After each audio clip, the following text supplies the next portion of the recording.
So we're just doing a little impromptu play video. We've just come down to the beach and we've seen these pretty cool clouds, and we thought that it'd be great to play some cloud watching, because cloud watching is a great activity. It develops the visualization skills that we need for a lot of things, and you can do it anywhere and any time, provided there's some good clouds. We're going to get swooped by a dragon. Can you see it coming? Oh, let's flip the camera around and let's have a look. There's my dragon. Yes, He's coming for us. There was a baby over here before in, let's see, can I point? Or in this cloud here. There was a baby there before, but now it's disappeared. So playing, cloud watching with your kids is really fun. You can make up stories that are happening in the sky. Really great for your imagination and storytelling too. You know what's going on. Can you make up a story?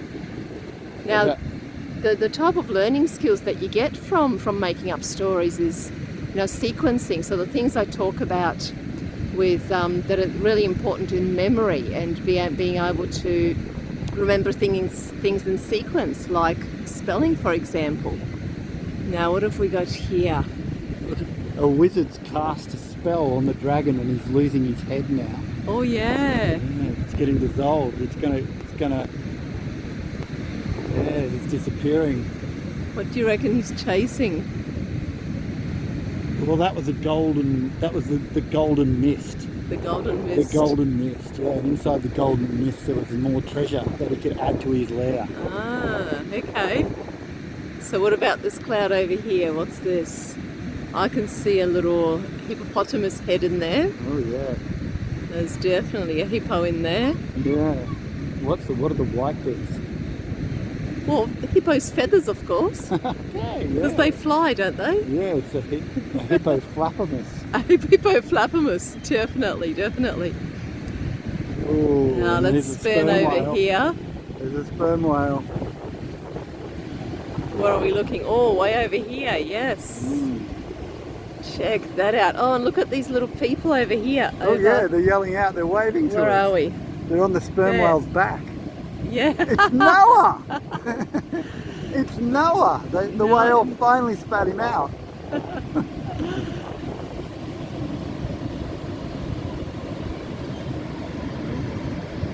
Okay, so some really great, we're losing focus here. That's interesting. There we go. So some really great clouds around over here. And while we're at the beach, let's show our viewers, do we call them viewers? Our participants, about writing on the beach. You just happen to have that great stick you picked up before.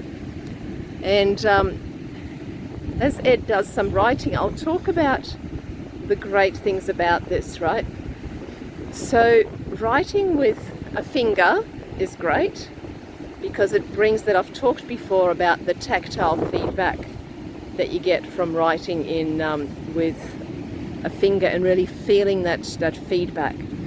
Writing with a stick in the sand, the great thing about it is that we're writing really big, and the big movements develop gross motor skills, which are developed before fine motor skills, which are needed for writing on paper. So often when kids struggle with writing skills, I'll advise parents to get them to write things in the air or write things in the sand.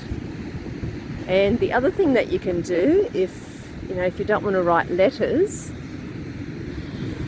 play every day. If you don't want to write letters, you can do things like, see what I just did. I was guessing. I preempted what Ed was going to write. So you can do something like playing hangman, for example, right? Love it. Or you can start writing something and get your kids to guess what it is. If your children are younger,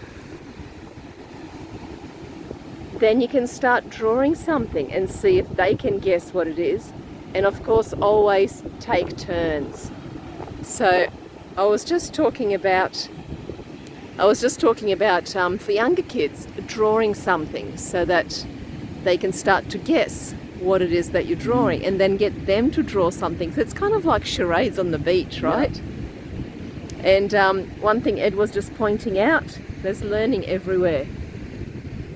Little footprints of seagulls or whatever it is. So you can look for prints on the beach. You can look for people's footprints and guess how big the people were.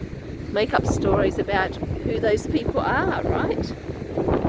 So there's also... I just found some bush tucker, little June sweet salty treats. Little pig's face flowers, is that right? Yeah, that's right. Okay, and how do you eat them? Oh, you just break the end off and you suck out the goods. So here we go, Ed, who's our bush food guru, showing our pig's face flowers. They're on most beaches in northern New South Wales, really. All over the east coast of Australia, actually. Okay. And it's the flower stem. You can see the pink flower up there. That's the flower, that little pink flower. Okay. And when the flower's finished, this is what happens. This one's for you. Oh, thank you. Yum. Find all the different types of rocks and talk about where have they come from. Look at this one. Why is this rock a different colour to the one next to it? How did that rock get all those different colours in it? Sometimes you get layered rocks, which is really exciting to observe with the kids, because you can just pose the question. Here's one. Now, how do you think the rock got the layers in it? How could that have happened? And they don't need to give you the right answers. It's all about that inquiry and exploration. And sometimes it can be really amazing and intriguing, the answers that kids give. Now, how did that rock get rusty? What could have happened there? How did the cracks come up? Check out the cracks on these. So there's all sorts of stuff that you can do just by going to the beach. You know, we often go to the beach, hop in the water and do very little other than that. But there's many, many ways to engage.